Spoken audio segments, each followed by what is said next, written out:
I dreamed I held you in my arms, but when I woke, dear, I was mistaken, and I hung my head and I cried.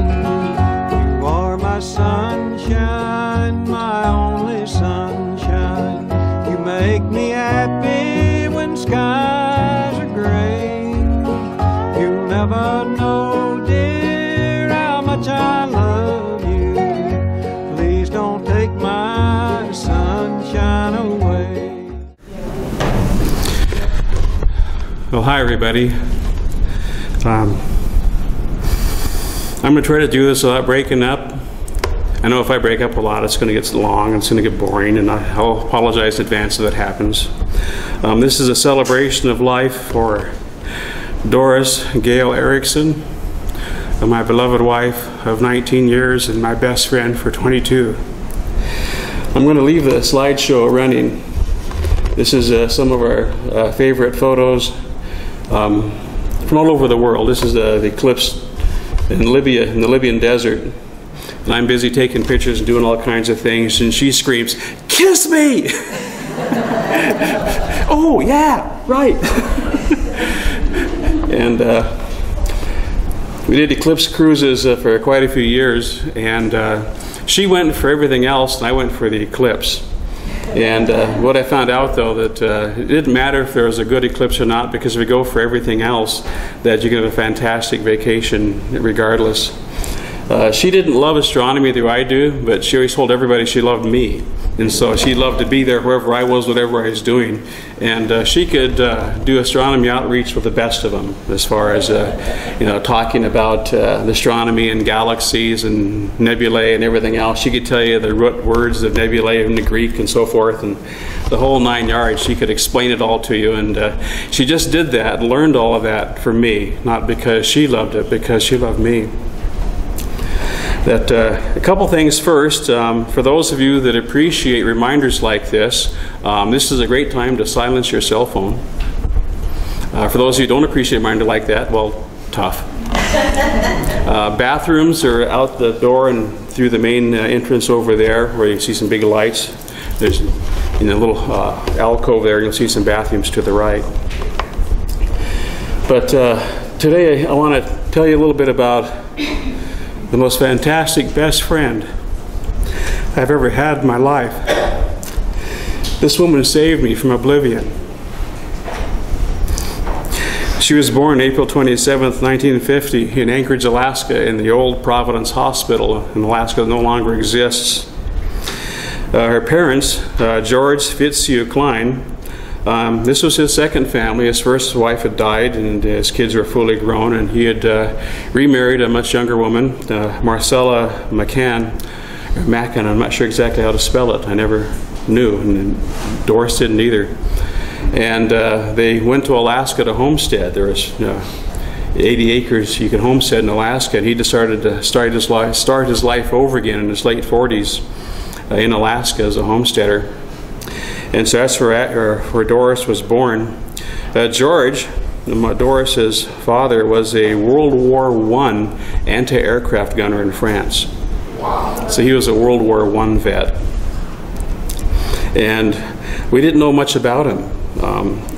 What happened is that when Doris was 3.5 years old, her father died of a heart attack. At that time he was about 56, 57. And this really devastated his wife, Marcella. And she became a recluse and became very paranoid and really struggled with the loss of her husband, having this little girl to raise in the 50s when they didn't have all of the programs and all of the support that we have today. And she eventually remarried a welder from the Air Force Base up there. And it turned out, unfortunately, he was every bit as paranoid and suspicious and eccentric as she was. Maybe, I don't know how people like that find each other, but they did.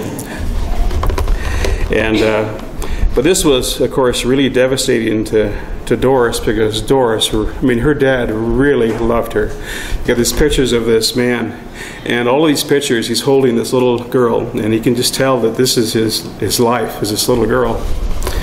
And then to suddenly die and to leave his wife, his young wife, and this little girl behind, I'm sure it was not in his playbook. That was not what he wanted to see happen. And especially to have his wife become so devastated and take a dark turn from there and end up marrying an abusive man. Doris's stepdad was an abuser, and he did a lot of things to Doris and also things to his wife. Anyway, that at this point, Doris, this small child, turned to her dog as her best friend. A little black wire terrier about this big. His name was Jigs. And Jigs was her absolute best friend in the world, and every chance she got, she'd go outside and she'd crawl in the doghouse with him and spend all her time with Jigs. Well, when that went on for a few years, Jigs got older, and they decided that Jigs wasn't going to be able to survive another winter, Alaskan winter. And so her stepdad went outside and shot him in the front yard and left him there. This devastated Doris, and for the next about 6 months, she crawled around the house on hands and knees and barked at him. So that was her revenge for taking away her best friend in the world. Imprinting on Jigs really had an effect on Doris. She loved dogs the whole rest of her life. Her best friend were dogs. And she used to joke that dogs make the best kids. If you're late with the dinner, they're just that much happier to see you. If anything you want to do, they're ready to do it with you. They're not going to argue. They're not going to complain. They're not going to check the watch. They're not going to check their smartphone. They're right there to do it with you. And they never turn state's evidence. So, yeah, dogs were great. At one time when Doris was in elementary school, the other kids would talk about grandparents and uncles and aunts and cousins and so forth, and this intrigued Doris, and she went home and she asked her mom, says, "Mom, do I have grandparents?" And her mom said, "None of your damn business." So just to give you a little of an idea of the difficulty there. Doris's stepdad and mom had 2 more kids, and Doris sort of became the classic Cinderella story, where she became the housekeeper and the bottle washer and so forth in her own home that her father built. And suddenly she's the one that's the unpaid help. So that, with the abuse and the paranoia and so forth, it created a very difficult childhood for Doris. One time, the fire marshal came to the school and to talk to all the kids about fire safety. We've all had these things and so forth. And at the end, he offered that anybody who wanted to, that a real fireman would stop by their house in his jacket and his hat and everything, and he would check out their house and give them advice on on fire safety. Well, all the kids in the class raised their hands, so Doris sort of raised her hand too. And so there was a day after school when a fireman showed up at the front door, which completely freaked out Doris's mom and stepdad. They threatened him with a rifle and chased him off, and then they beat Doris for daring to talk to strangers about their private business. So, and I don't mean to sound negative, but I want to set some groundwork to give you an idea of what the challenges were that Doris faced that are so different than who she became. It's so easy, I think, in this modern day and age for kids, whether they mean to or not, they turn out just like their parents. And Doris didn't do that, which I am very, very thankful for. In spite of these terrible things that had happened to her and the abuse that she suffered, that they did not define who she was. Another time that the teachers called Doris's mom to school, and they said that they figured out that Doris was nearsighted. And Mom needed to go get Doris glasses, which Mom wasn't happy about. Such things were expensive, but the school sort of, forced him into it, because Doris, she'd sit in class and she said, everything was a blur. And I could see there's a board up there and there's a person talking. I had no idea what was written on the board. I couldn't see anything. And her mom finally took her to an optometrist, and she got glasses. And as they walked home on the sidewalks in Anchorage, in Mountain View actually, it's just part of Anchorage now, that Doris had these glasses on for the first time. And she's looking up into the trees and she saw, there's leaves up there. She'd never seen those leaves before. There's wires between those big poles on the corner. She'd never seen those before either. And so that was quite an epiphany for her, to have the whole world open up and see things that she didn't know existed. She was very nearsighted when she was little. Well, the problems and the abuse at home were difficult. And in her teenage years, quite often what she would do is she got pretty good at escaping from the house when her dad would reach for her. And she found a way where she could bound over the kitchen table, bound across the kitchen sink, and be out the kitchen window before he could grab her. And then she'd just run. And most of the time, child support services just took her back home again, even though she begged them not to. And basically, it told her that there's nowhere else for you to go. This is it. You got to go home. Finally, when she was 16, she was given an option to go to a girls' home in Spokane, Washington. And she said, yes, where is it? It didn't matter where it was, as long as it was somewhere other than that house. And so as a young girl all by herself, she went to Spokane, Washington, to this Catholic girls' home to go to school and eventually become an adult there, and then come back to Alaska. When she was back in Alaska, well, she, like everybody else back then, felt that for security and to make it in life, she needed to get married and have a family. And she found a man, and she married him, and they had a kid. And I won't tell you her name for a specific reason right now, or his name. I don't want to show any disrespect for anybody that are still living that might see this video, and I don't want to bring any kind of embarrassment to anybody. But it wasn't an ideal relationship.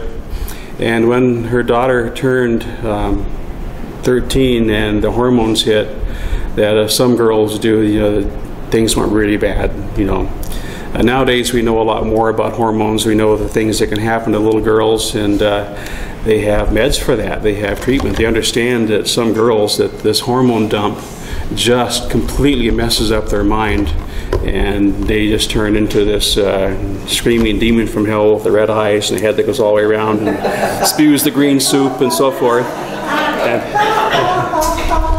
And I say this, but I want to emphasize this does not mean that the child was bad. This just means that the child suffered a hormonal malfunction that she had no control over, and that basically devastated the family. She began to run with a really bad crowd, and just after she turned 18, her and her gang, when Doris was at work, they burgled her house. Whatever they couldn't steal, they destroyed.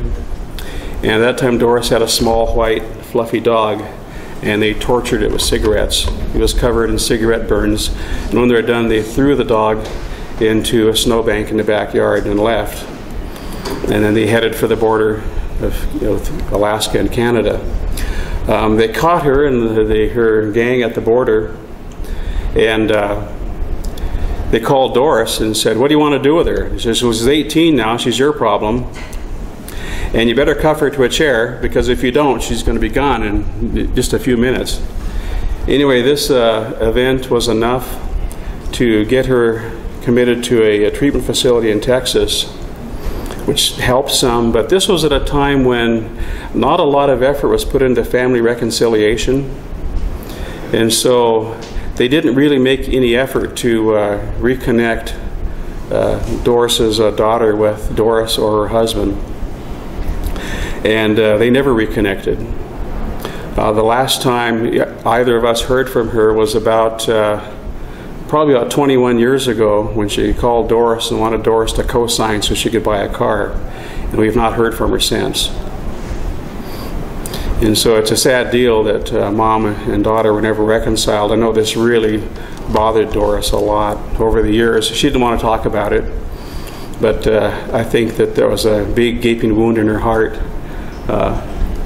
for her daughter that was never filled.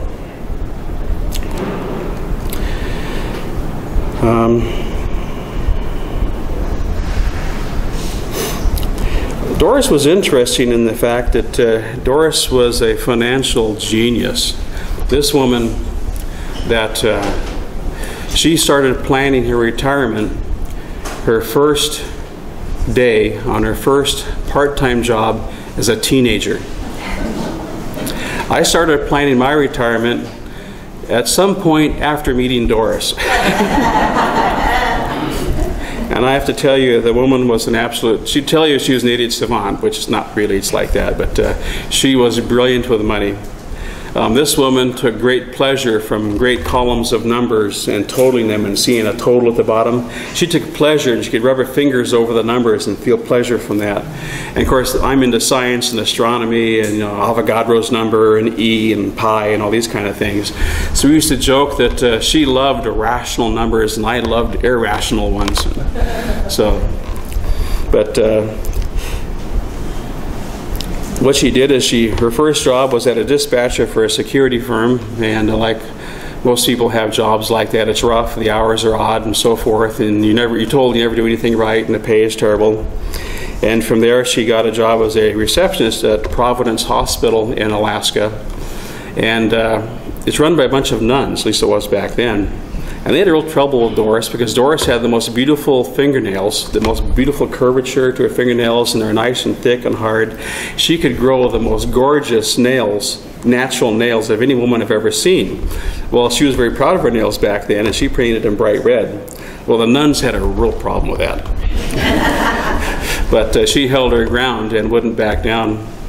And she did that for several years. And finally, the state of Alaska had a position for what's called an eligibility technician, as someone that worked basically in the Department of Health and Social Services, that when various people needed help, be it welfare or food stamps or government food, things like that, that there was an eligibility technician to work with them and find out what they qualified for and make sure they got the benefits they needed and so forth. And they needed people. They needed positions very badly. And Doris checked the benefits, and wow, there's retirement here, there's medical. I mean, wow. And she says, I can stand this. I can do this job because these benefits are really important. And so she took the job as an ET, as they call it, an eligibility technician. And she worked that job for several years. And she's the kind of person, if you've ever noticed, she observes. She watches everybody. Of course, I do too. And we always had a lot of fun people watching. You see people do silly things or bright things, dumb things, so forth. And it turned out that her and I just saw the world almost exactly the same way. So whatever crazy thing that she saw, how she felt about it, she knew it was exactly how I felt about it. So it was a great deal of fun to even watching things like World's Dumbest on television, that we'd get pleasure from the same trash TV as far as people's behavior. But she's always watching, all the time watching. And she noticed within the Department of Health and Social Services, there was a group of auditors. They called them quality control technicians or QC auditors. And these people didn't have to deal with the public all the time. These people didn't have to deal with all of the trauma and drama so much. They just reviewed the cases that the other ETs had done and told them what they screwed up. And this looked pretty good to Doris, and so she waited for about a year, and a position came open in the quality control department as an auditor, and she jumped on it. And the boss liked her there, and she got the job as a QC auditor, and she held that job for 27 years. And what she did is she put the maximum amount of retirement every month. She did her activities, she did her dogging, she did all these things, and she built up a great retirement. This was her dowry. About this time, of course, I was somewhere else in the world, and I was doing my thing, and I was making money. I was making pretty good money, but I was even better at spending it. And in fact, I used to joke that when I died, I was probably they're gonna bury me under a pile of electronics and telescopes. You know, so I'd probably live under that pile too until that time, just be all I had. But and she also had a lot of great stories, because as an auditor, she would quite often go out into the Alaskan villages. And so she was in fixed-wing planes, on pontoons. She'd be out there with the big tundra tires and so forth, these little planes, and she'd fly into these villages, and they'd land on sandbars. And you know, she'd be taking, one time, actually a couple times, she rode dog teams into the village from the river. Other times that there'd be snow machines. For those of you that don't know, that in Alaska they're called a snow machine. They're not called a snowmobile. If you call it a snowmobile up there, they're going to look at you, they're going to wrinkle their nose and like, you're nobody. You don't understand. They're snow machines. I think part of the reason for that in Alaska, that it doesn't need a cowling, it doesn't need headlights. There may or may not be a seat on the thing, but if it roars and it goes and you can hang onto it somehow, it's a snow machine. You know, it's not a mobile. There's nothing mobile about it. It's a machine. Alaskans are a little bit more rustic, I think, when it comes to things like that. But she had a lot of really great stories. For those of you that have ever had the privilege of listening to her tell her stories about Bush, Alaska, and all the places that she visited and the things that she did, and the adventures and misadventures she had. One time she visited a client, a welfare client out in the village, and her husband came home. These were native Alaskans. And her husband was blind drunk, and he saw a white person in the house. This outraged him. He went and got a big machete, and now he's chasing Doris around their house with a machete while his wife is screaming and dragging onto him and telling Doris to escape. Well, they did a couple of turns around the kitchen table, and Doris managed to make it to the door and out the door. And he made it about to the door when his wife tripped him, and he fell flat on his face and smashed his face on the, I guess what passed for a landing on the door. And she had a lot of stories like this, just the misadventures and things that she'd done and people she met, and some great people she'd met out in the villages. And the one time that the plane come in and there's a lot of wind and so forth, aiming for the sandbar, and they ended up nose into the water, into the river. And that screwed up her neck. If you knew her, she knew she had a little bit of a screwed up neck. But just a lot of fantastic stories from her time as a quality control auditor for the state of Alaska.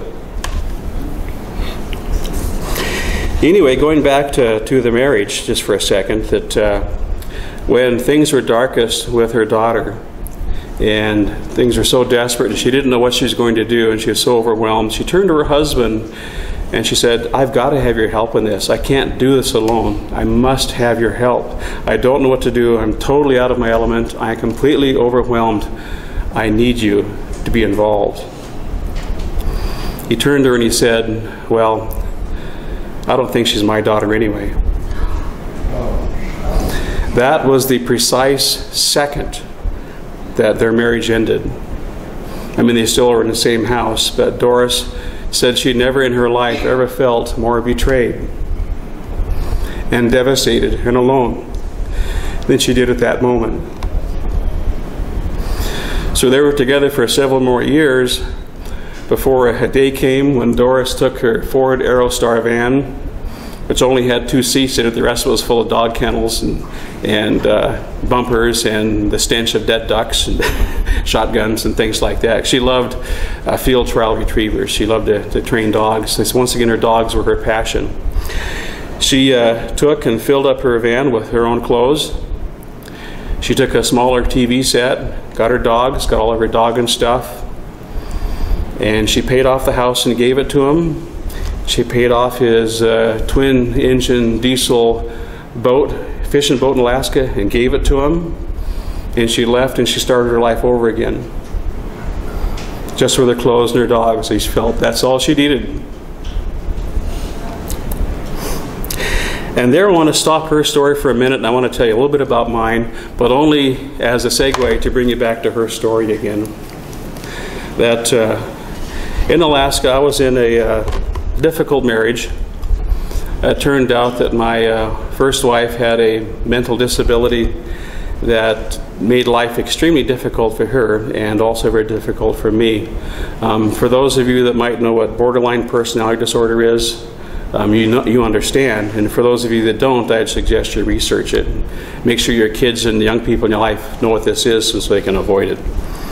Basically, it happens mostly to women, and when a woman as a small child is severely and usually sexually abused, that certain parts of their personality, certain parts of their mental development are arrested at that age, be it 3 years old, 5, 7, or whatever.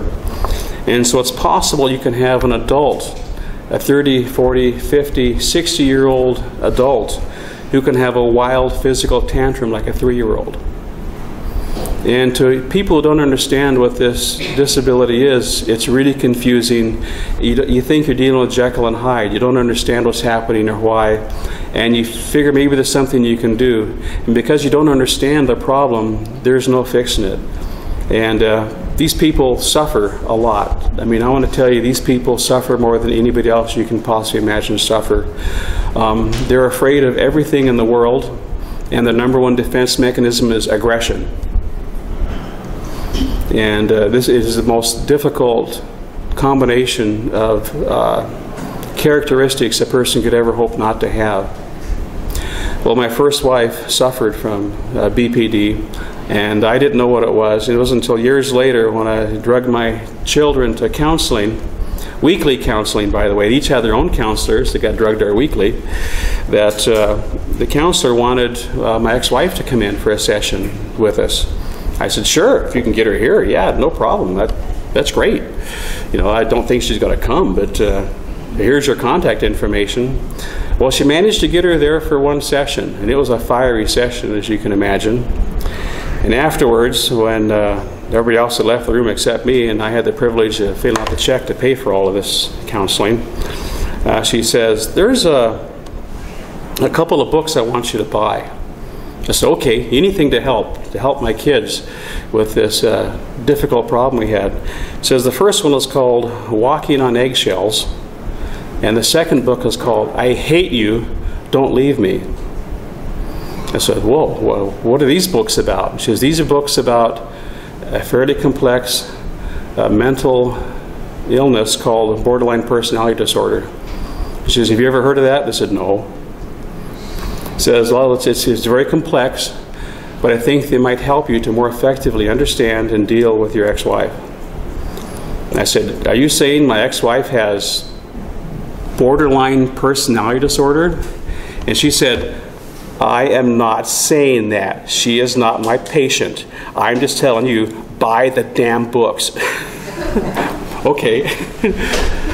And so I bought the books, and it was probably the most effective piece of advice I'd ever received for helping my children to understand what was happening and why we had the challenges in that family that we did.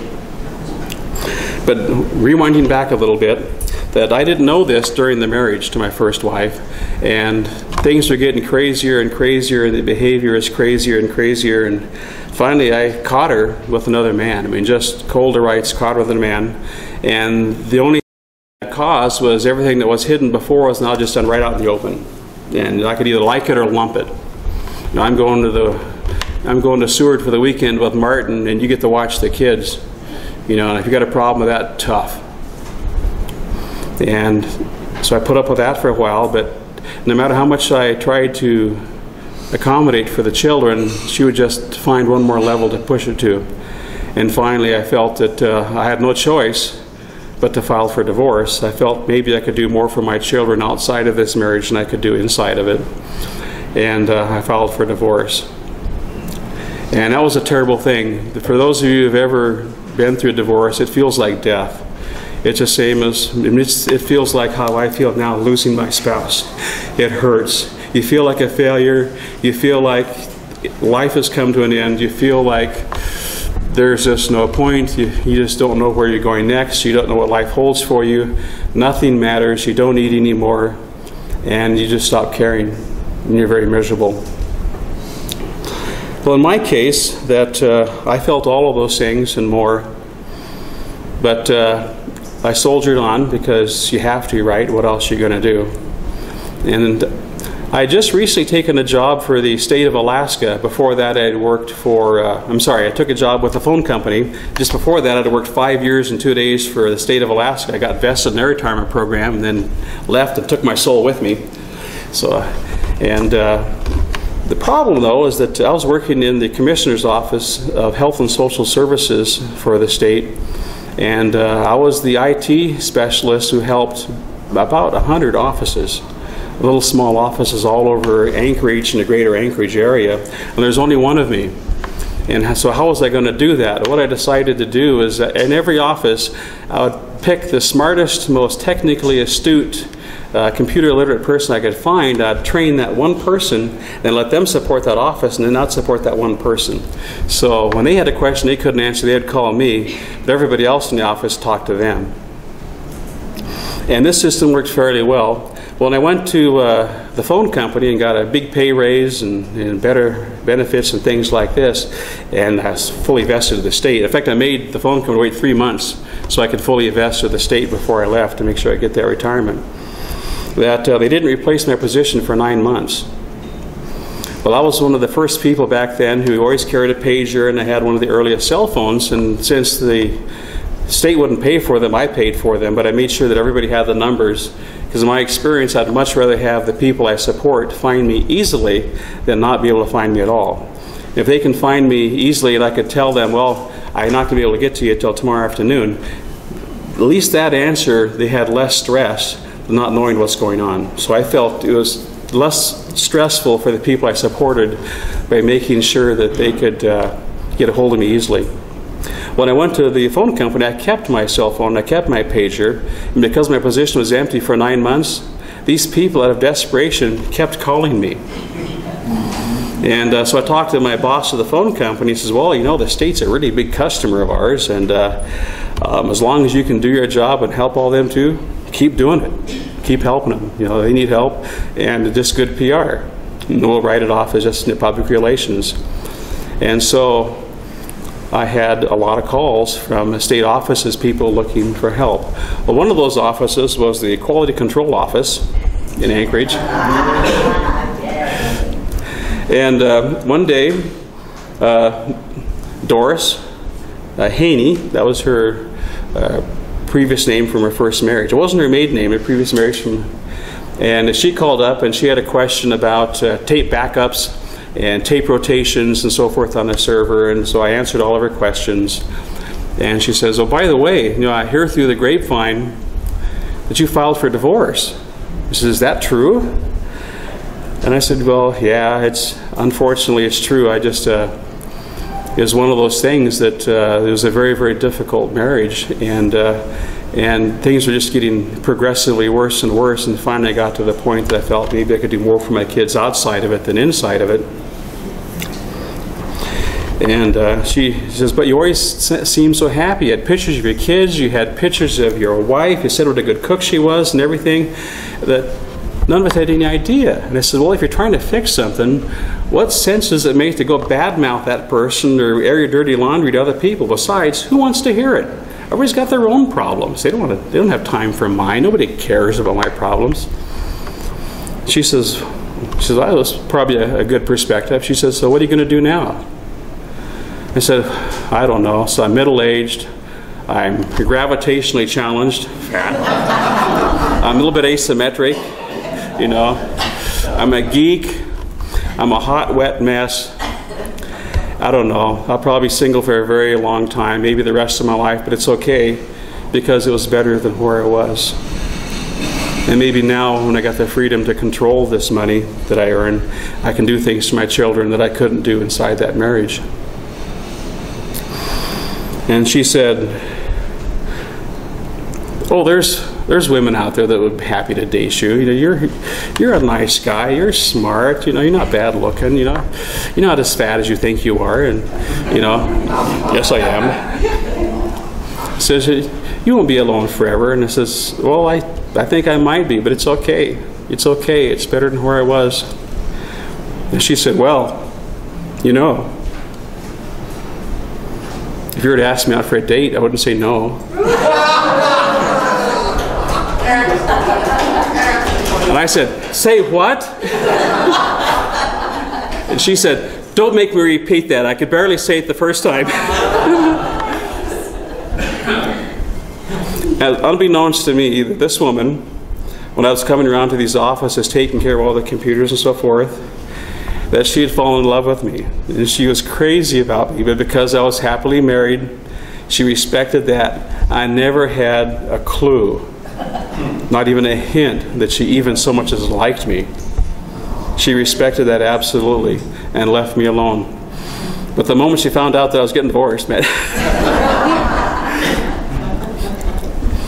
Well, dating was sort of an odd thing that, because she liked training dogs, field trial retrievers, and then every weekend, every spare month she's off training dogs, and I'm doing IT stuff, and I'm doing side jobs for people. In fact, two of my best clients in Alaska are sitting right here. They came from Alaska. They're here. Bruce and Shelby Davison, known them for many years, and they're here to support us today. And they're like great friends from formerly from Alaska, now from Pendleton, Oregon. They came from Pendleton just to be here today, which, and other people here. I just appreciate all of you so much. It's so great to see the fact that we filled all the chairs. I mean, we didn't quite run out, which is great. And thank you to everybody for being here to support us today. This means really a lot to me. Doris is a very private person, and she'd probably be upset with me for sharing her stories. But I hope not, because I want you all to know what a fantastic, wonderful person she was, and how selfless she was, and the things she did. Basically, Doris saved me. I was a hot, wet mess. I was depressed. I didn't see any hope in the world. And this woman saved me. I mean, like I said, I was probably the biggest liability, the biggest, mushiest, confused, directionless mush. And she wanted me so bad that she put up with all that, and she resurrected me. She rebuilt me. For those of you that know me as this confident, arrogant, know-it-all engineer character that can do anything and is invincible and so forth, that's Doris. That is Doris that created that.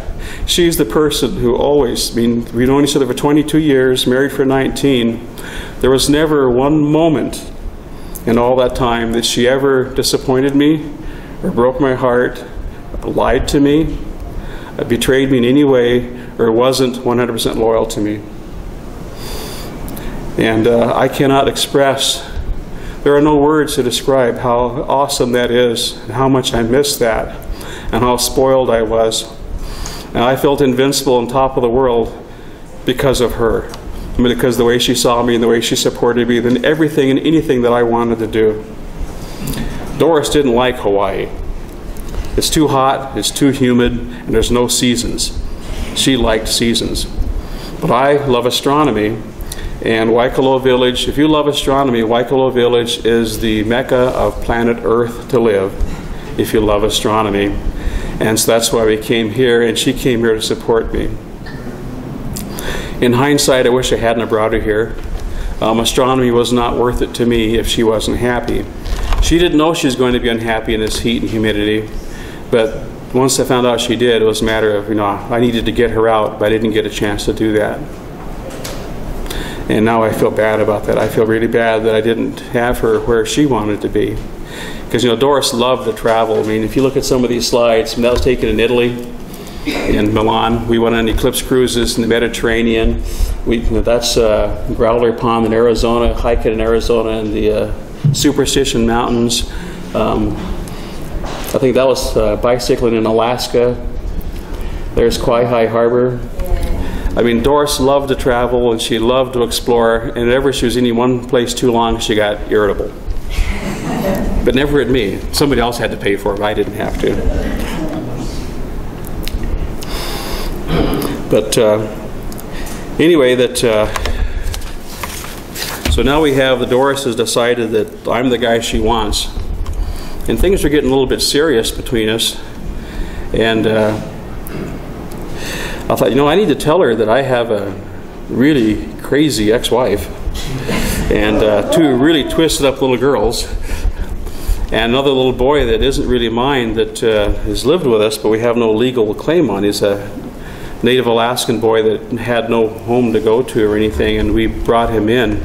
We had no legal standing to have him. And if the village found out we had him, they'd just take him away and send him to the village, which would have devastated his life. And so, difficult challenges. And my ex was really good at convincing everybody that I was an abuser, that I was a wife beater, that I was this massive ogre. Which is funny because she'd be saying this out of one corner of her mouth, the other she'd be demanding to know where I'm at and telling me that I'm her property. And I have no right to leave, I have to come home because she owns me. Well, if I'm this really crazy abuser, why do you want me? Shouldn't you be happy to let me go? But so I had to sit down with Doris and I explained the challenges I had, and because when things were getting serious, I wanted her to know what kind of baggage I had to bring to this relationship that she's going to have to deal with. Whether I wanted her to have to deal with it or not, it was going to be there. And so I told her the stories, and I told her about the accusations my ex-wife had made, and the accomplished liar that she was. I mean, the things that she would do. She'd be with her friends at a church, and she liked to rock climb and do things like this. So she'd get a bruise on her arm or something. One of her friends said, "Oh, what happened to you?" "Well, Chris was in a bad mood last night." And then I'd get side blasted from somebody for beating my wife. So, "What are you talking about?" "Well, the bruises on her arm." And to them, that was absolute proof. There was undeniable proof that I was a wife beater. And there was no other way to see it from their perspective. And I said, "Well, she's a rock climber. I didn't do that." "Yeah, right." And so, I lost a lot of friends because my ex made it sure that their wives were convinced that I was an abuser and that their husbands were not allowed to go out and play with me. They could not be around me because I was a monster. And so I expected that my ex was going to do the same thing to Doris. So I told her all these stories as this is what she's going to accuse me of, and this is what you're going to have to deal with, and this is the craziness that's happened. Most of the stories about my first marriage, I have to play down the facts to make the stories more believable, because no one will believe the truth of how crazy they were and the things that she did. People say, "Well, no mother would do that to her own children." Well, yeah, they would. Anyway, so Doris heard all of this, and she said, "Well, I don't believe it." I said, "Well, I'm grateful for that." And she says, "I'll find out for myself." So I'm not afraid. But she had to always, whenever I tried to go for visitation, she had to go with me, because if I was ever alone for a minute, my ex would call the police and claim that I was attacking her, that I had a gun, I was shooting at the house, and she's trying to get me killed. So Doris had to be with me every last second when I went to pick up my kids or drop them off for visitation to protect me from the accusations and the chaos. Because, the police show up at a situation like this, they always assume man bad, woman good. Unless absolutely proven otherwise with irrefutable evidence, and then the man is just merely suspicious from then on. And so Doris had to be in the middle of this all the time. Now, Doris would tell anybody who asked that kids gave her hives. And I really saw hives raised on Doris when little kids that come up, because it was amazing. We could be in a room, in a crowd, and little kids would come in, they would run to Doris. And to her, it was like having spiders running at you. And then the kids would just love her. And I think what it was is, to most adults, kids are invisible. So Doris is like, "Ah!" She was looking at him. "Oh, there's an adult paying attention. Hi!" And so kids really did give her hives. Well, she was there to support me with picking up the kids and dropping them off. And of course, it's my own daughter whose phone is not muted. It's the dog alarms. And anyway, I'm sorry, I'm running too long. I'm sorry. No. To me, these are really important stories to share, because I want you to know who she was. And some of the negative things have to be there for the context for the positive things. And it's all part of the same big story. Anyway, one time at Christmas time, we went to pick up the girls, and my ex was at this house that she was taking care of, this quadriplegic that lived there. And she wanted, before she'd let the kids come for Christmas, she wanted me to come into the house, and she wanted a private conversation with me in the back room in the house. And I refused. And I says, "Whatever you need to tell me, I'll come to the front porch, and you can talk to me there. but I'm not coming into the house. He says, well, if you don't come into the house, you're not getting the kids. And at that point, I was actually sending Ashley back and forth with the messages. Then Ashley told me, Dad, please don't send me back. Don't put me in the middle of this. And I went, oh, good grief, I'm doing it. I'm putting my kids in the middle. I've tried so hard not to do that. And I apologized to Ashley. I went to the door and I told my ex, I says, no, I can't come inside to talk to you. If we can't talk through the door, there's nothing to discuss. And she says, well, you can't have the kids in. And she slammed the door and locked it. So I went back to the van and I got in the van with Doris. And now we got two little girls with their little beautiful little backpacks on their back in the picture when they're going like this, watching their dad drive off. And I tell you, watching that hurt me so bad. But this was the norm for this relationship. But this time, Doris says, that's enough. We're going for custody. Doris decided we needed to have custody of these two little girls. I never would have asked her to do that. And it took years to do it. The court systems and the bureaucracies are so painful and incompetent, and so many judges are so apathetic and indifferent. One time, my attorney was trying to make an argument before the judge, and the judge is on his hands and knees under the podium up at front, thumping around looking for a pin that he dropped. He comes up with a pin, sits in the chair, starts bouncing off of his forehead. It's like, this is life or death for these kids. We're talking about the lives of these children here, and he can't be bothered to pay attention. I mean, I talk about feeling very jaded about the system and how there's so much lip service given to protecting children that is just that. It's just lip service. The children aren't protected. Nobody cares about the children. The bureaucracy just sort of trundles along until finally the children are 18 and they're screwed up adults. Well, I didn't want my kids to be screwed up adults. And people say, oh, kids are tough, kids survive. I didn't want my kids to survive to be screwed up adults. I wanted my kids to prevail. I wanted my kids to be talented, capable, and to prevail in this world. And that was my goal, not just to survive. And that was a lot of work. When I first filed for divorce, my first divorce attorney said, well, you need to understand something right away here, that in Alaska at this time, that if you want to get, you know, Mike in front here is nodding, he knows the same horror story that I went through, that you want your kids in Alaska, here's what it's going to take. You're going to have to be in the courtroom, and your soon-to-be ex-wife's going to whip out a hatchet. And she's going to chase the judge around the courtroom and get into at least 3 really good whacks. If she does that, you might get your kids. Anything less than that, you're not getting the kids. So just know that up front, don't even waste the money trying, because you will not get your kids. I got my kids. It wasn't because I was so fantastic. It's because the child investigator, a woman who some would call a feminazi, for the first time in her 20-year career, gave custody to a father over a mother. First time she had ever done that. And the whole time in court, when this determination was being read and the decision of the investigator was being read, the investigator sat with my wife, ex-wife, in the courtroom, consoling her and rubbing her back as she announced that she was giving our kids to me, not to her. It devastated her, but that was the situation we're in.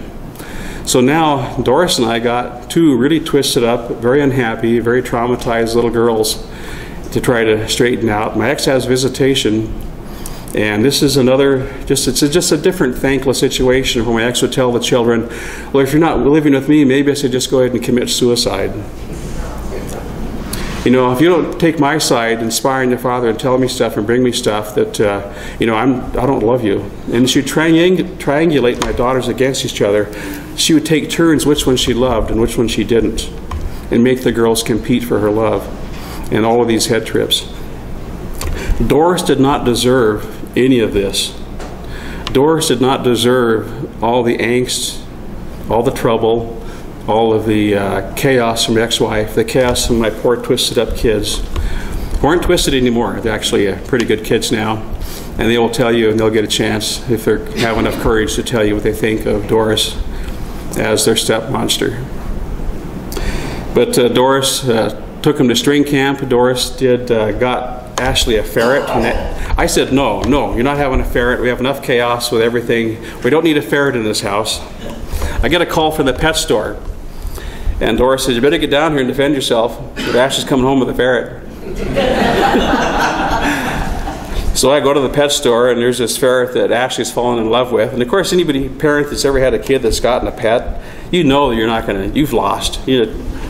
So they hand me this ferret, and he promptly runs up my neck and bites the mole. So that was my introduction to the ferret, George.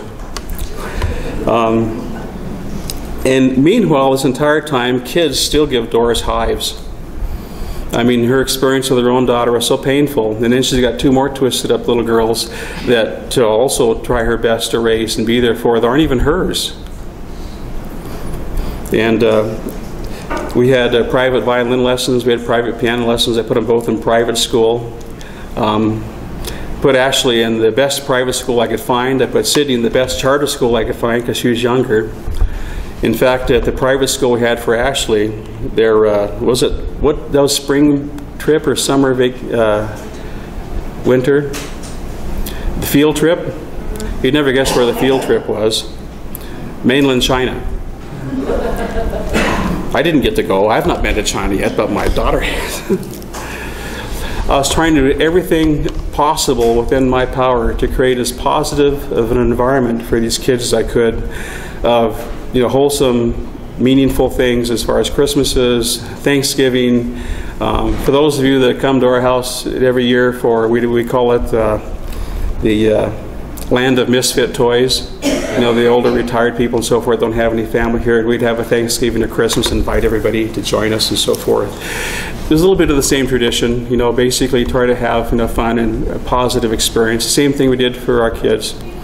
And with all of this wild chaos from the other side, we felt at times like we were spitting in the wind. We just did not have a chance. But we had to do the right thing. We had to keep the kids out of the middle, never use the kids to pass messages, never use the kids to play games, and we never, ever messed with the head of my ex-wife. Because if we, in the slightest way, messed with her head, 2 little girls are going to pay for it. I mean, she thinks we messed with her, but we didn't, because we knew who would suffer. And so it is a very thankless situation to be in, but we did our best. I figured, Doris told me one time that we spent probably $250,000 on my kids, between schools and therapy, weekly therapy sessions, and divorce attorneys and custody investigators and everything else. He says, it would have been a lot smarter to just simply offer your ex $20,000 to sign him over to us, and she probably would have done it. I said, you're probably right. I never thought of that. In hindsight, that would have been a much better investment. But we didn't do that. But Doris put up with all that. When it come time for Ashley wanted to go to string camp for violin and cello and so forth, and she was very excited about it, they didn't have enough camp counselors for the girls' cabins. And so this woman, who kids give her hives, and they really did, I would never have asked her to do this, but she volunteered to be a cabin counselor so Ashley could go to string camp. When she told me she decided to do that, I was like, I never would have asked her. I mean, I was like, are you willing to go out and play in traffic? This was so inconceivable that she would be willing to do this for Ashley, not even her own child. But I think with Doris, she identified so strongly with what these little girls are going through compared to her own childhood, that she could not stand by and let it happen. She could not just turn her face away and let it happen. She had to do something. And she gave her all, everything, at all times, in every way, to support these kids and to support me and save us. And I'll never be able to repay her and be able to make it up to her what she sacrificed for us. It's just not possible. And it's funny that there's been a number of times we've had people that we've known, and young people sometimes that are in financial straits and other problems, and a big secret is Doris was actually, as tight as she was and as good as she was with money, she would either loan or give money to people. She would. And Would never tell anybody, would never make a big deal out of it, never want to thank you, never want any kind of expressive appreciation. That would have made her feel awkward. She would not have appreciated that. Just before Christmas, on Facebook, I discovered two of the women I went to school with who I had not seen in, 45 years and had no contact with. In fact, in high school, I barely knew them. That they were two sisters, and they're working in Oregon as nurses' aides in an old folks' home. And apparently, Oregon changed their law that the number of nurses' aides required per patients in nursing homes was cut in half. And immediately, half of all of the nurses' aides in Oregon lost their job, including these two women. And there was a nursing home opening up in Post Falls, Idaho, and so they packed up their car and drove to Post Falls for this job. Well, they got there. There was some bureaucratic delays with the certification of the center, and there was no job. And they didn't know when there was going to be a job for the center, when it was finally going to be approved for occupancy. And they were in desperate straits. They asked on Facebook for like a GoFundMe or something like that. They're looking for $400 so they could have a hotel room to get them through January 1st, when they hoped that the certification would come through, so they wouldn't have to live in their car from the middle of December until January in North Idaho, which is very snowy. It's 100 miles from the Canadian border. And I read that on Facebook, and I told Doris about it. And I says, man, there are times I have to be so grateful for what we have. Just so easy, just these little decision changes at different points in your life. It's so easy that any of us could be in that position. Any of us. There's none of us that are immune from that. Just the smallest decision at some point in our life, and that's where we could be. Yeah.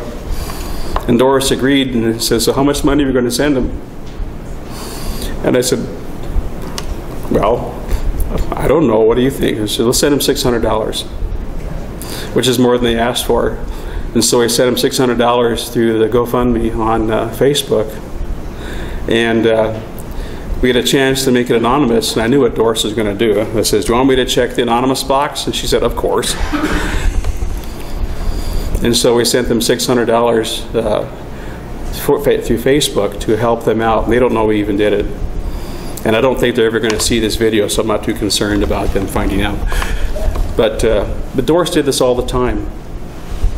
And she would never ask for a thank you. She would never ask for acknowledgement. She didn't want anybody to know that she's doing these things. She says, well, if people find out how generous I am, we're going to be bothered all the time. So we don't tell anybody. We'll just keep it a secret, and we'll help those people we feel really need help, and people we like. And there's people in this room right here that Doris has helped that know that the world will never know, because Doris would never tell anybody, and I'm sworn to secrecy that I can't tell anybody either. And like I said, I was a hot, wet mess, and this one picked me up and put the pieces back together and turned me into the insufferable engineer that I am today. And I cannot tell you how much I appreciate the sacrifice and how selfless of a thing she did for me, and also for my little girls, that they're here today, and they're both, climbing the corporate ladder. They're doing their things. They're taking their classes and so forth, and working hard to better their lives. I've got 3 beautiful grandchildren now, and I'm very grateful that it could have been so easily so different for my children. That I have close friends in this room who have kids that aren't alive today because they made bad decisions, little decisions that were just bad and just a little bit in the wrong direction. And because of those seemingly innocent decisions at the time, they're not with us now. And nobody can think that they're above that. This can happen to anybody.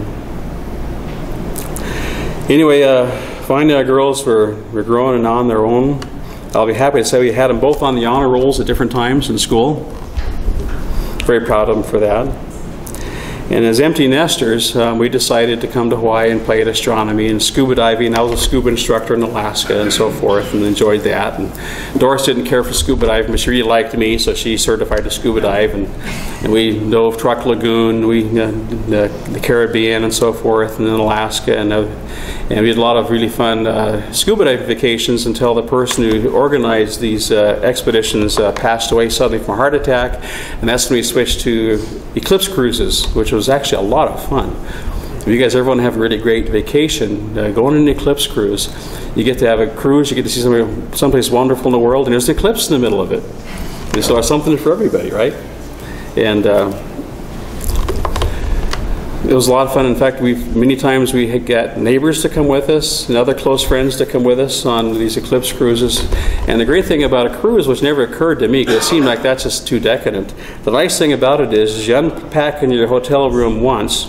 Your hotel room moves all over the place to all these different places. Then you repack from your hotel room once when you go to fly back.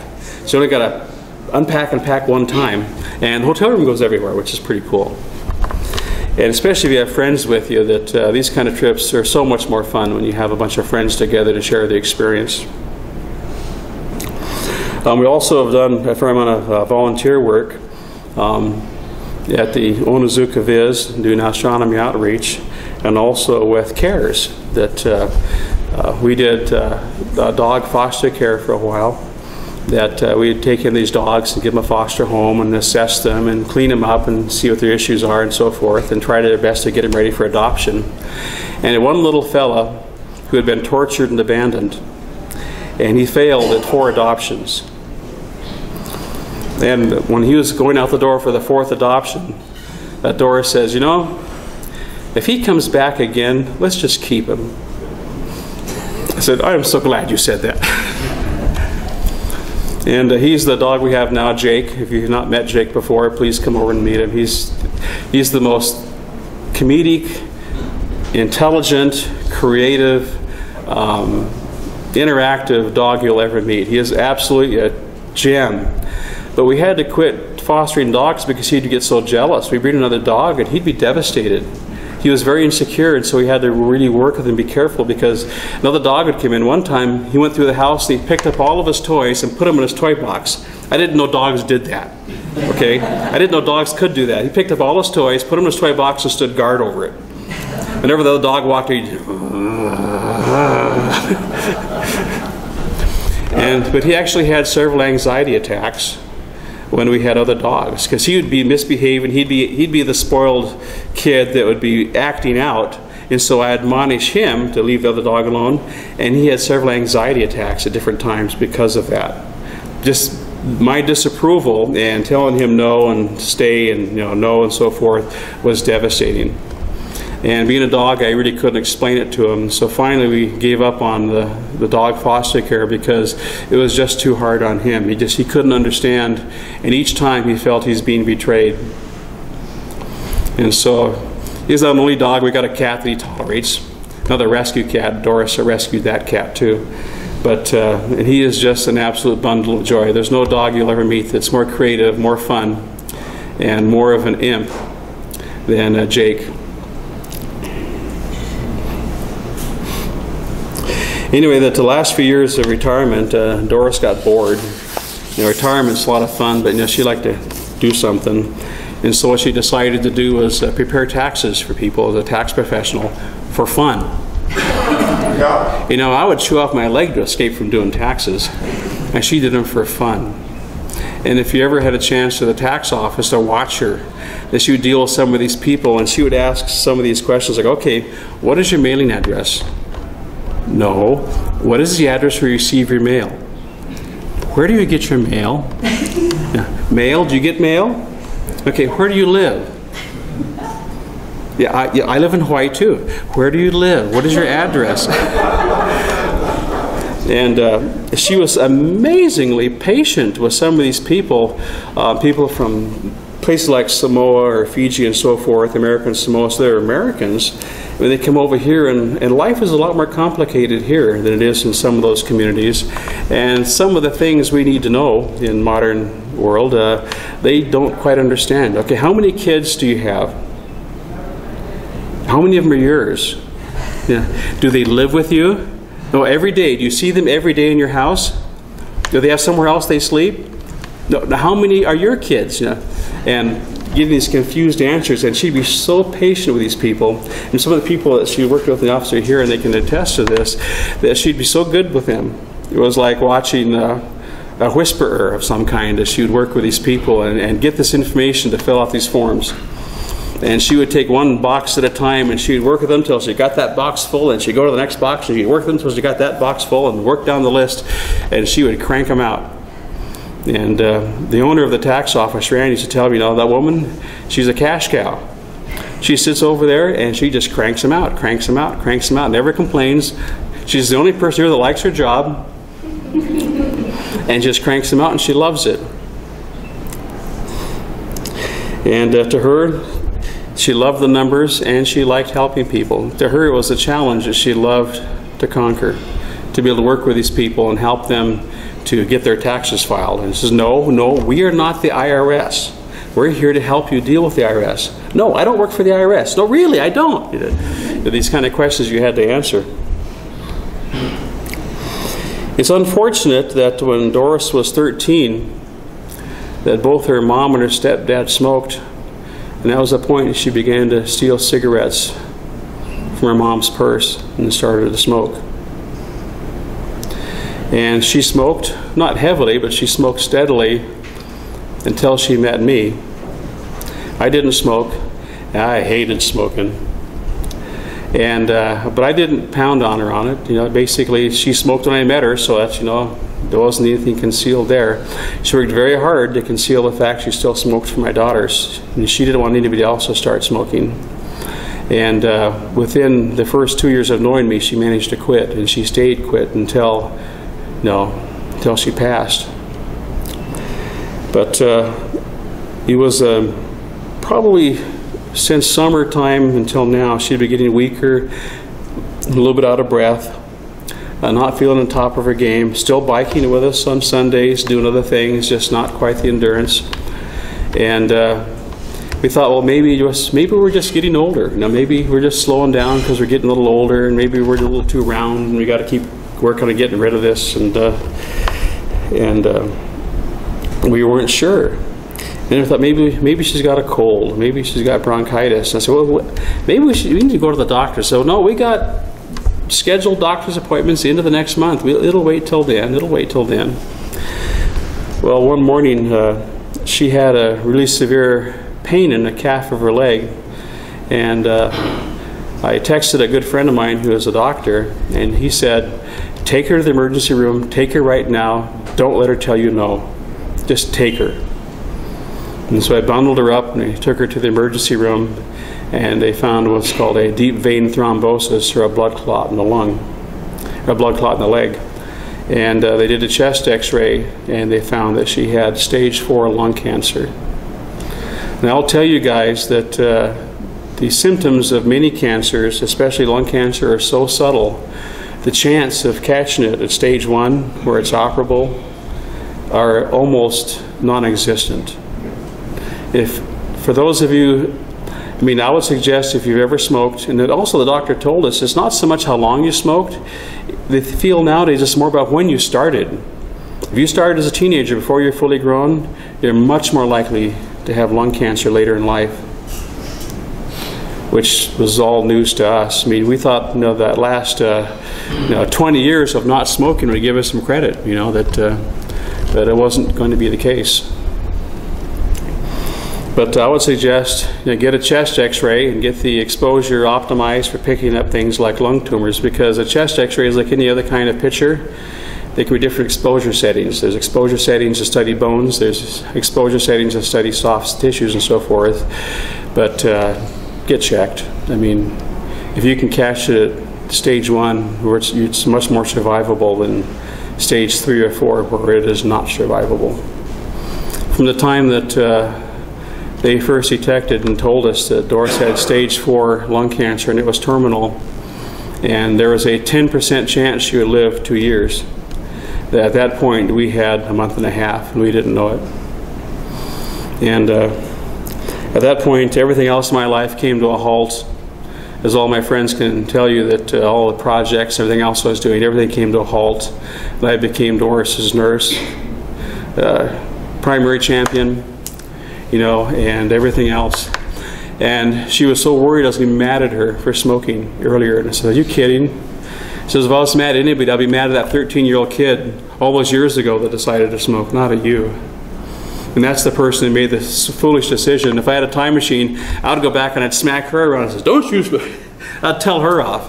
At this point, no, there's no way. It's inconceivable that I could be mad at you about this.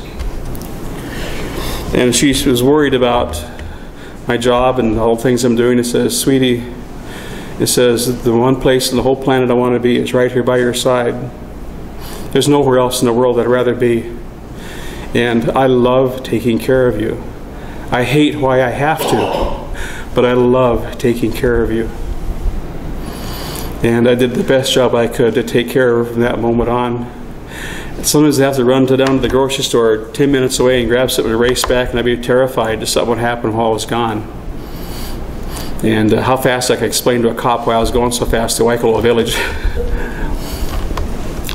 And there were so few things that she could eat, and I told her, I said, "You know, I'm not going to be the world's best nurse and cook here, but I'm a fast learner. And I'm going to keep getting better the more I do this. So just be patient with me as I learn how to cook." Because Doris spoiled me rotten. She was a fantastic cook. I never needed to cook. Now I needed to cook. And there's so many things that she would ask for that once I made them, the smell wasn't good and she couldn't eat it.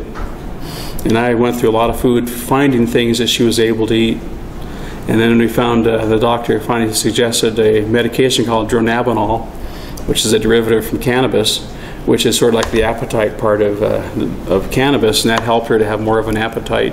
So I'm really grateful for that pill. That helped a lot. But I have to tell you, there's no place in the world I'd rather have been than at her side, taking care of her as best as I could this last month and a half.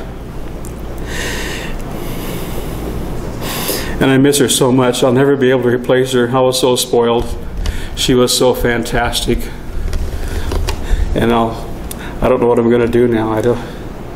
I just don't know what the future holds for me now. I feel like half of me has been torn away and it's gone, and I'm only half a person now. And one more thing I want to suggest to you is that as we got older and rounder and whiter, that I stopped taking pictures of the two of us together. I was embarrassed by my fatness, by my whiteness, gray, and things like this. And that was one of the worst mistakes I could have possibly made. I regret that so much right now because I don't have really great pictures of the two of us in the last years. So, because at some point, whoever you're with, there'll be a moment when one of you, we don't know which one of you, that's all you're going to have left. Take those pictures. Go dress up, sit on the couch, put a tripod up, go to a studio, have a friend do it a selfie with your camera, do it. Take those pictures together. Now, all those happy moments, all those smiles, all those hanging on to each other, because right now I'd give anything for more of those pictures that I don't have, because for the last 10 years I stopped taking them, and I regret that more than anything right now. So take those pictures. I don't know if you've ever heard that before, but you sure heard it today. Anyway, that sort of concludes everything I wanted to say about Doris, to give you an idea who this fantastic person was in my life that saved me, saved my little girls, and made my life absolutely the most fantastic, fun, adventurous trip I could have ever wanted. And I don't know what I'm going to do now. I mean, you can see pictures of Libya, there's pictures of Europe, there's pictures in Australia, New Zealand. She loved to travel. I never would have traveled. I was happy to stay home and play with electronics and be on the computer and do stupid stuff like that. And you know, I look back and think, man, was that stupid. You know, this is where the fun was. All of these memories with Doris. Travel, you know, get out there and see the world before it's too late. Anyway, I don't know what the program says, what happens next or whatever, but what I'd like to do, and I think is compatible with the program, is for anybody who wants to say something or share some thoughts, that I want to give you guys a chance to come up here. Or I think, Tom, do you have a microphone you're willing to pass around? Oh, okay. Luke back there, the guy with the beard and glasses on top of his head, has a microphone. And we're making a recording because there's a lot of people here that couldn't make it today. And this video is for them so they can share in this. And I want the video to be available to them so they can see and share in this. Also to let you know that Doris had no family. I was it. In fact, one of my good friends gave away Doris at our wedding. That Steve Simpkins, who isn't here today, and Mike Olson was my best man. That Steve Simpkins gave away Doris because she had no family. Because her mom was so secretive and didn't tell anybody. And we don't know what happened in her family back in Texas. I should say Texas.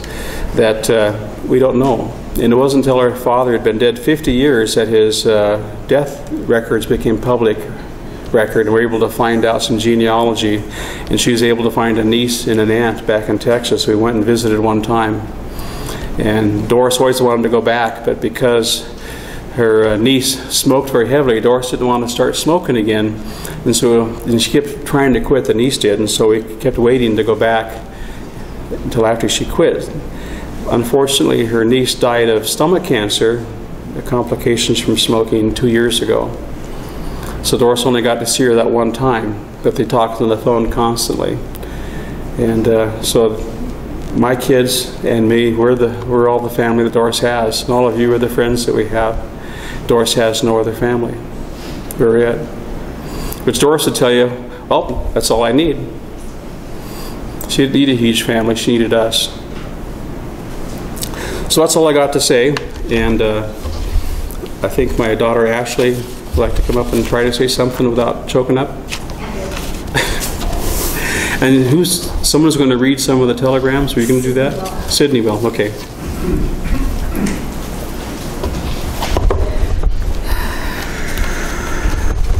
Hi, I'm Ashley.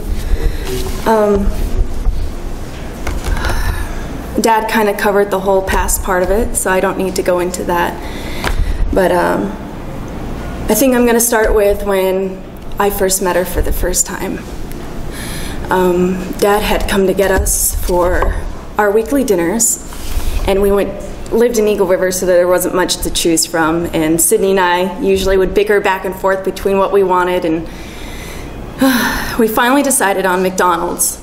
And we finally decided on McDonald's, so we're sitting there in McDonald's eating our gross little Happy Meals.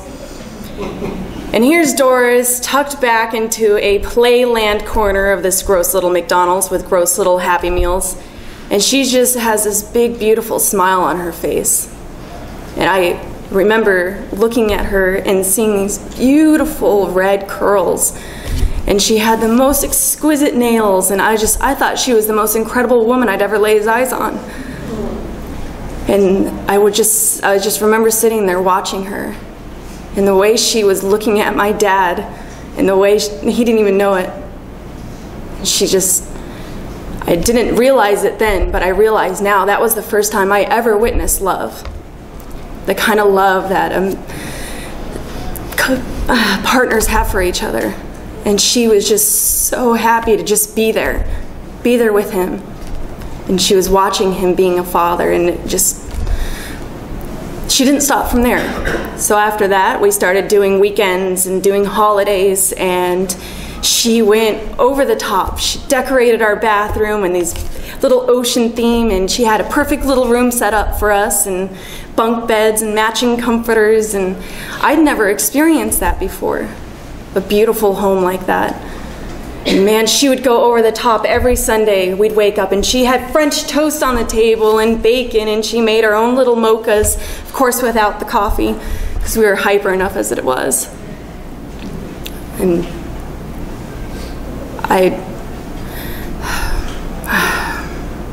and Christmases, she'd go over the top with Christmas.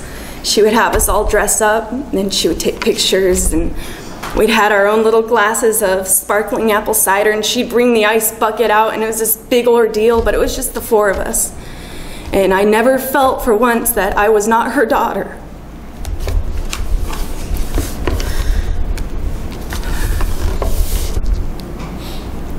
taught me how to cook.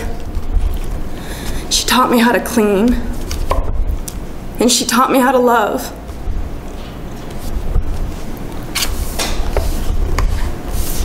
I never saw a woman so brave and so strong.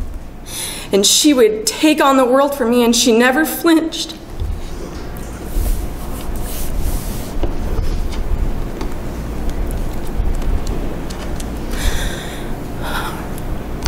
A few years ago, when my grandfather passed, it was another really hard time for me because I was stuck in a really, really bad marriage. And my boys were with me, and I was alone. And some family had come up, and I was standing next to Mom, and I was holding on to her. And they said, "Where's your husband?" And I just started crying. And she was like, "That's enough. That's it." And she grabbed my hand, and she marched across the room. She found one of our realtor friends, and she's like, "We're buying her house. We're done. We're done with this." And she just swooped me up and saved me from that situation too, like she did before and before that. And the thing that really shocked me was how much she loved being a grandmother. My sister and I would harass her. She'd be in the bathroom, and we're immediately, our little fingers, "What are you doing? Are you under there? What are you doing in there, Doris? What are you doing? Come out, come out, come out." She's like, "Seriously?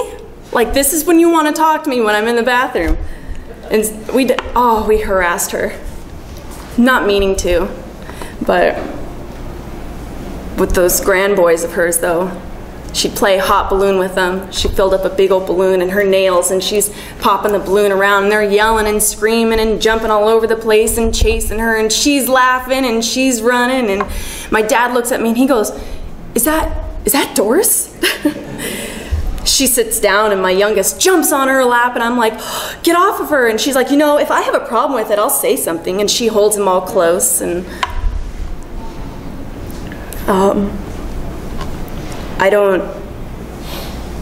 when I found out she was sick, I felt like all my security was suddenly gone. She always protected me, and she was my champion. And I wanted to accomplish all these things in my life and show her I could be this amazing woman and get a degree and have this awesome career. And I wanted to prove to her that it was worth it, that I was worth it. But when I found out she was sick, I felt like I don't have enough time. I haven't done everything I'm supposed to do yet. So when I flew here and she let me come, she didn't want us to make a fuss over her. It was fine. It's not worth flying all the way over here for. But I was sitting there in the hospital room with her, and I was kind of talking to her a little bit, and she goes, "Honey, we all fight depression. We all have a hard time. We all feel sad, and we all struggle, but we all do it together." That was her last gift to me, to remind me that I'm not weird, or that I'm not troubled, or that there's nothing wrong with me. I'm perfect just the way I am. And to just keep soldiering on, as she would say. "Buck up, soldier."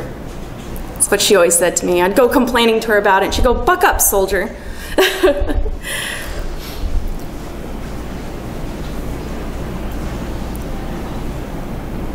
The mother I am today, and the woman I am today, is solely because of her. She has changed our family and changed an entire generation that's to come from our family. Single-handedly isn't thanks to her. And I wish I had the time to really make sure she knew that, because every time I tried, she was so uncomfortable. She didn't want to hear it. I don't think there would ever be a way for me to express to you the level of her selflessness and her sacrifice and her devotion and her fierce loyalty and her capacity for love.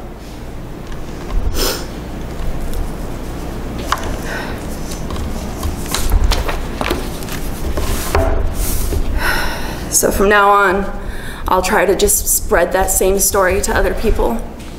She had such a hard life, but that had nothing to do with how she loved.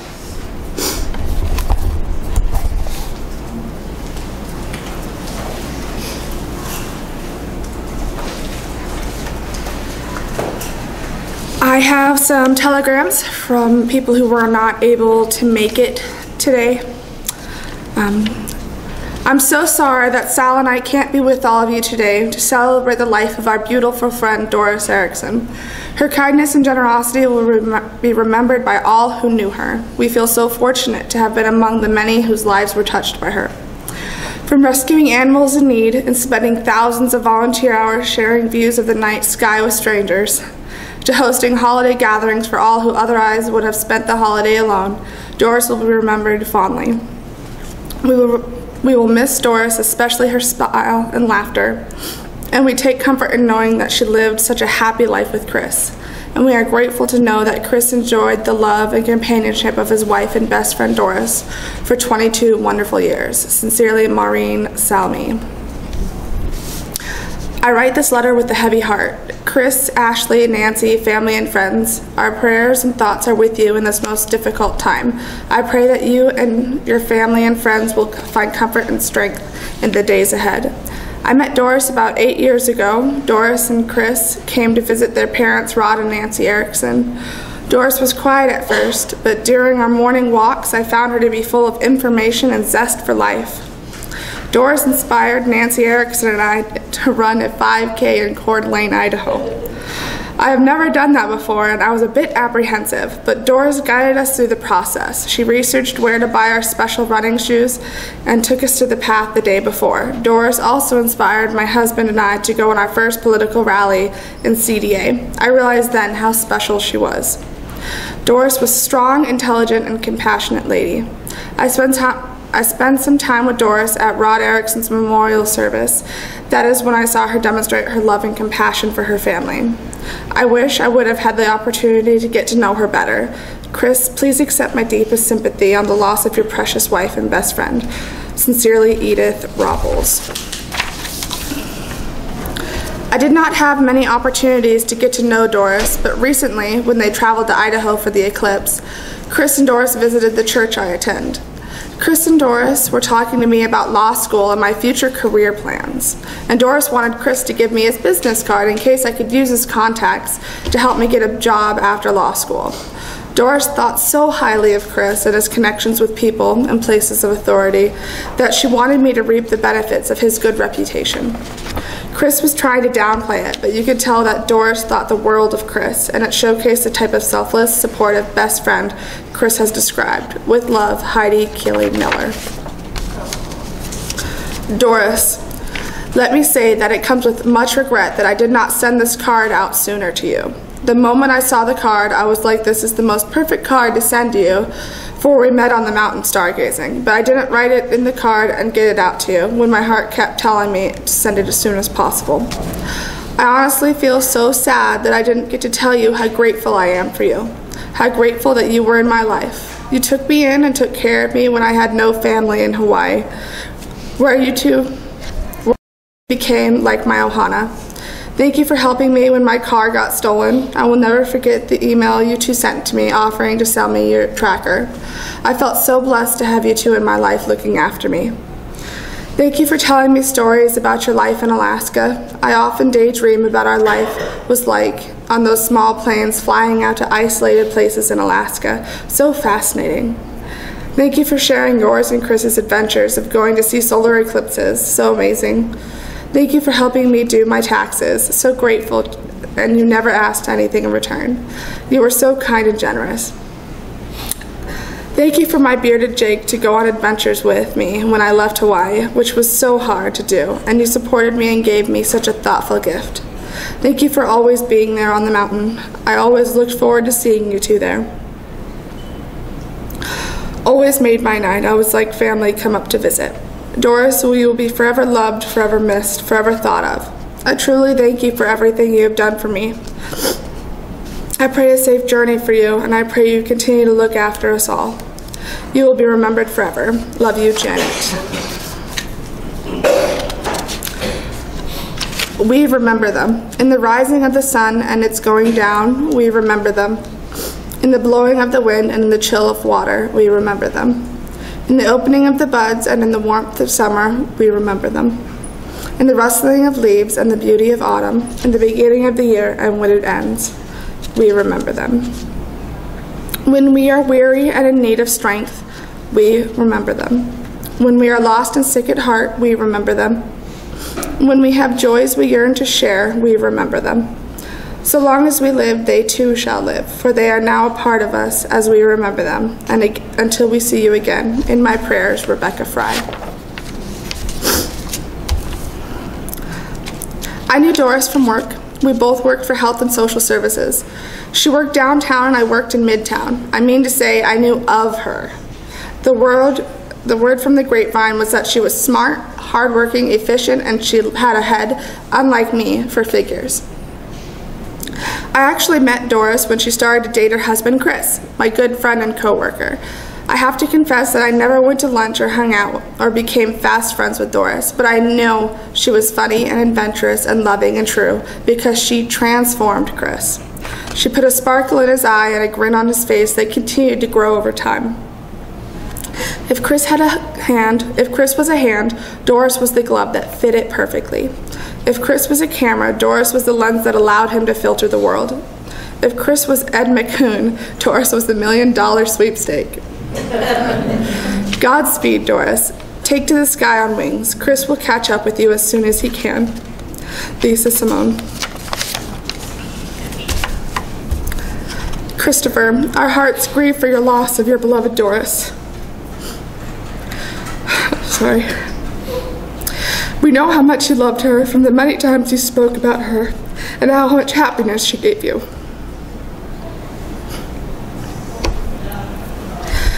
You always looked so amazed that she chose you and then continued to love and support you. She loved you as much as you loved her with every part of her being. She always sounded matter-of-fact about how important you are to her. But everyone knew that seeing you two together was always great because we knew you were so happy. You told us so often, and it showed. She was welcoming, friendly, kind, intelligent, and fun to be around. She will always be missed. It is difficult to know what to say to you. We care, we hurt, and cry for you and your family. And hers is a life that ended too soon. Please accept our love and caring for you. Waikoloa, aloha, Amelia, and John. And now it's open mic.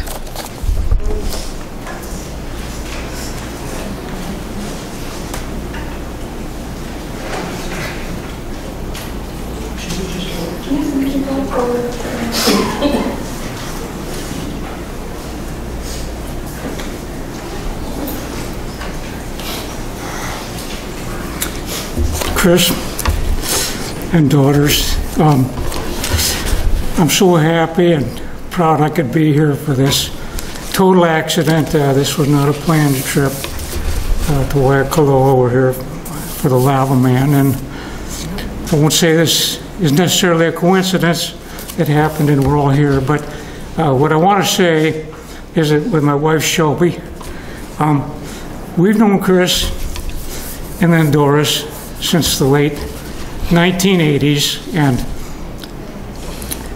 have respected Chris and enjoyed his company, and came to learn that he was one of the most over the course of our friendship and relationship, I've always thought of him as one of the smartest, most honorable, nicest person I've ever met, and I rate him as one of the top 5 people in my life. As far as influence and just being an all-around good guy. But until tonight, I didn't know the backstory, and I didn't understand that we all really have Doris to thank for that. So I would like to suggest that Doris, although she's gone now, she left us with a very, very wonderful person and gift, and I would like to suggest that we do our best to enjoy and comfort and help Chris in this time of need while we can, while he's here, and as long as we're able to. So Chris, thank you so much.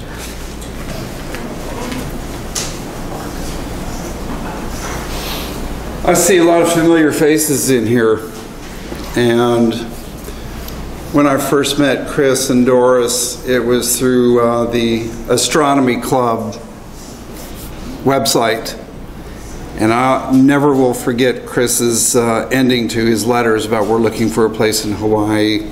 My advice is free, and it's worth every penny of it. My wife and I, Kelly, came to know Chris and Doris by bike riding on Sundays and getting together for dinners. And we had a wonderful social relationship as well as astronomy with Chris. And I know this is about Doris, but I want to share that Chris was such an integral part of our relationship and making things just enjoyable for my wife Kelly and me. I truly will miss Doris, and I know Chris wishes there was a pause button in life, and unfortunately there isn't. And I wish I had 5 more minutes that I could just be with Doris too. Thank you.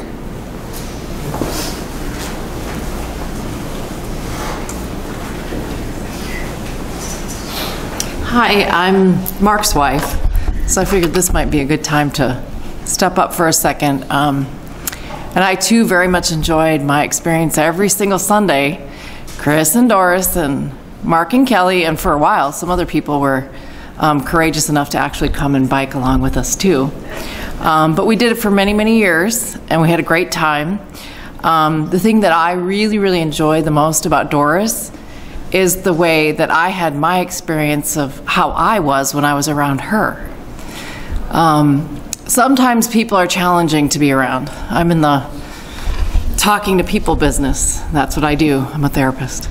And so sometimes people can be really challenging. But whenever my mind would think, oh, we're going to spend time with Doris, it was never, oh, it was like, oh, great, because Doris allowed you to have a space where you could just be comfortable. She wouldn't make it about her.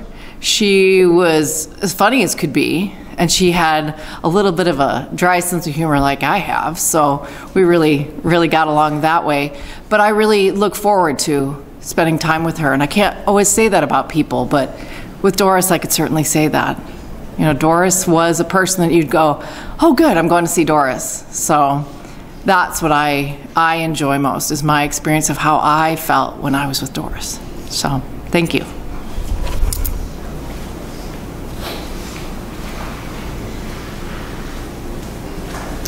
I'm Tony. I met Chris through astronomy too, and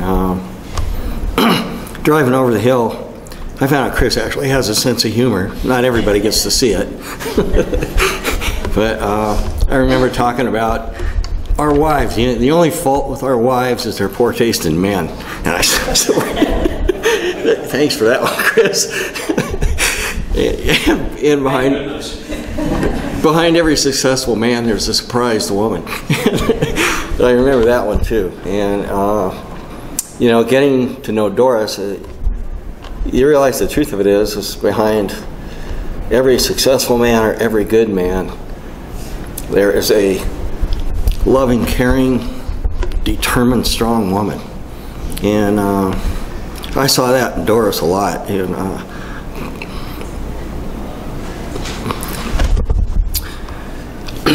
that picture kind of reminds me that we were at a restaurant and there was a blue marlin, the head of a blue marlin right there. And I remember going out with Doris fishing, and we were just beat. It was the end of the day.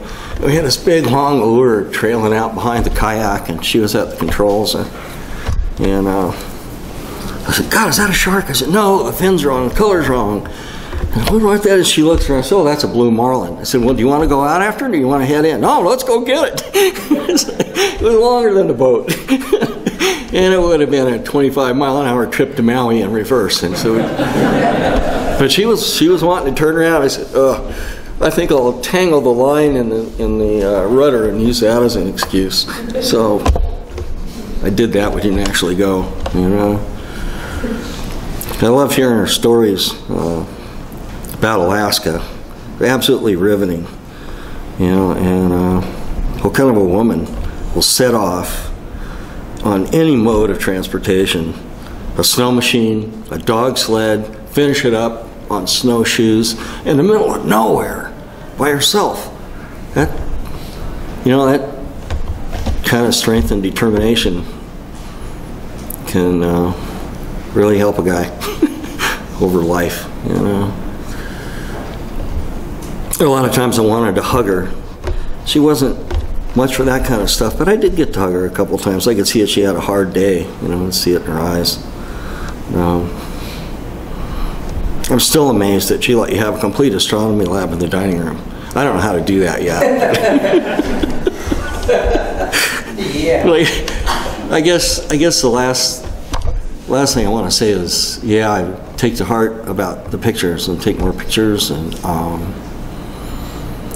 but the one thing I know about you, Chris, is you have a huge heart and a great mind, and there's room in there to remember all those recent times where you don't have the pictures. So when you get to missing those times, let's sit down and talk story. You know, maybe that'll help refresh someone.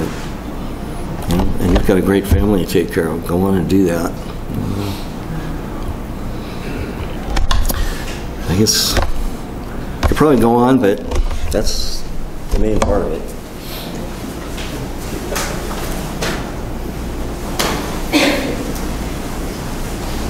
I'm Brad, and I'm another one of the misfit astronomy guys that Chris pulled in and kept around and stuff. Him and I made a lot of trips up to Mauna to work on stuff, and I didn't get to spend a whole lot of time with Doris herself, but I knew her pretty well just from the way Chris would describe her and talk about her and talk about the girls and the family he is so proud of, so happy with. My wife and I came from Minnesota, which he likes to remind me of quite often, almost 5 years ago, and they took us in, you know, for Christmas dinners, Thanksgiving dinners. Like Chris mentioned, he'd open it up to friends and stuff like that. And she was always the most gracious. She was always wonderful there. This past Christmas, we would have no idea that there was anything wrong with her. She was bubbly, she was energetic, it seemed. It just, when we found out about this, it blew us away. It just didn't make sense. Chris, it was mentioned, but, well, she may no longer be here in person. She's got a lot of it with you. So.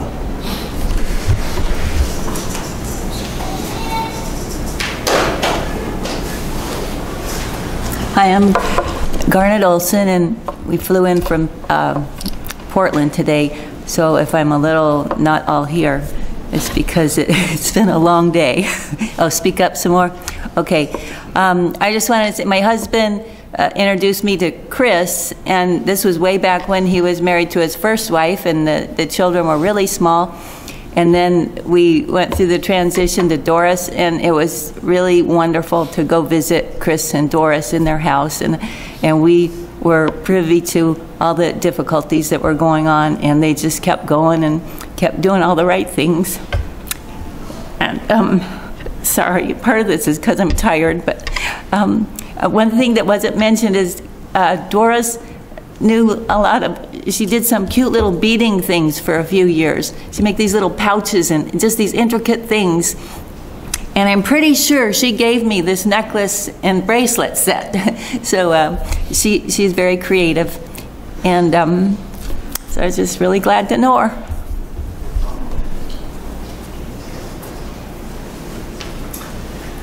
Oh, I did have one more thing to say. When we moved in our house, Doris spent a lot of time making this gorgeous beadwork. What? I forgot it. No, you didn't forget it. You put it out and I got it. You did. I saw it. You brought it out and I brought it. But it has these beautiful flowers and birds, and she spent all that time putting it together. So it's been hanging in our house since, you know. I have mine too. She made me this one.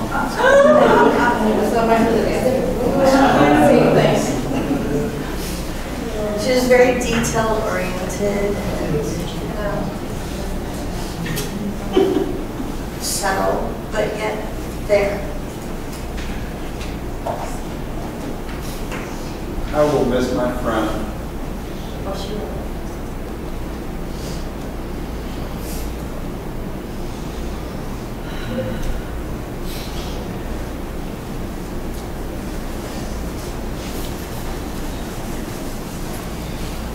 Going once, going twice.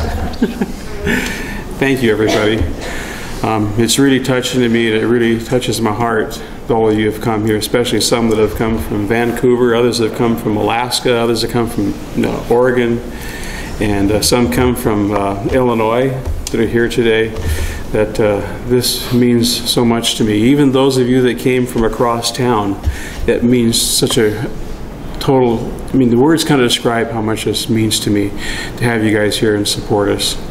You know, Doris was the most fantastic secret that anybody could have ever kept. And I'm so glad I had a chance today to share a little bit of her story and who she was and what she meant to me with you, because, you know, in this hustle and bustle of the world, that people get forgotten and we all move on because we have to, because there's so much to do and there's so much to distract us every day. And Doris never wanted appreciation, she never wanted accreditation, she never wanted acknowledgement. She was content with showing love through service. She wasn't the kind of person that would tell you she loved you. She was the kind of person that would show you she loved you. I mean, the things she would do for the kids, you know, as far as, you know, her massive dowry that she had, her financial empire she'd accumulated, so much of it she spent on my daughters. And she never once asked for an acknowledgement of that. She never once complained about it. She never once reminded me of how much she spent. She just did it. And if I expressed acknowledgement, she would act embarrassed or awkward, like, well, what else was I supposed to do? I couldn't sit there and let them suffer like that. Of course I had to. I thank her for something, and she goes, nah, thank your dad. Yeah, thank your dad. No, thank Doris. But she was a fantastic person, and I really appreciate all of you being here and sharing these moments and letting me share my stories with you about what a person she was, and do what I can to make sure that she's remembered. And there were people that were, for age or distance or other issues or health issues, couldn't be here today. And if all goes well, we're going to have a great video that they're going to be able to hear the stories and hear those of you that came up and shared your stories, that they'll be able to see those. And that means an awful lot to me. So I think we're going to, at this point, we got a lot of food that's getting warm over there. And that feel free to mingle, and I'm going to turn the music back on. This music is a bunch of Doris's favorite songs, so it's not necessarily memorial music. I mean, there's things like Meatloaf in here, there's things like Rod Stewart in here. You know, You Touched My Heart, You Touched My Soul. I mean, those are her favorite songs. And one of her favorite songs of all was Meatloaf, believe it or not, that you took the words right out of my mouth. It must have been when you were kissing me. I mean, that was one of her top 5 favorite songs of all time. And one more story I'll share, 2 seconds, is that when I thought this relationship's getting really serious, we're in the dog truck and we're heading out to potato fields north of Anchorage to do dog training. I thought, you know, this relationship could get serious, really serious. I wonder if she's okay with how silly I like to be sometimes. And so I spontaneously launched into singing The Battle of New Orleans by Johnny Horton. Some of it. In 1814, we took a little trip along with Colonel Jackson down the mighty Mississippi. We took a little bacon and we took a little beans. Anyway, so I wanted to see what her reaction was when I started singing this crazy, silly song from the 60s. She joined in and she knew the words. And at that point I knew this could be true love. So with that, and that last happy thought, I want to thank you all again for coming, and feel free to come over here and eat everything in sight. And there's a cooler full of drinks, and drink everything in sight.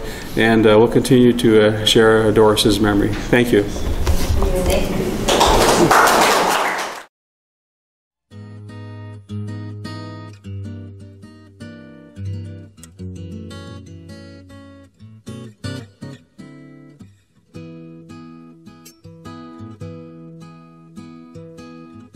I didn't know what day it was when you walked into the room. I said hello unnoticed. You said goodbye too soon. Breezing through the clientele, spinning yarns that were so lyrical. I really must confess right here, the attraction was purely physical.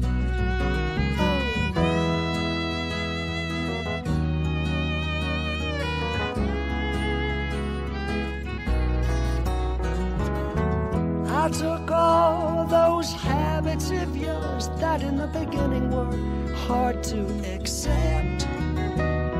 Your fashion sense, beards, lip prints, I put down to experience. The big bosom lady with a Dutch accent who tried to change my point of view. Her ad-lib lines were well rehearsed, but my heart cried out for you. You're in my heart, you're in my soul. You'll be my breath should I grow old.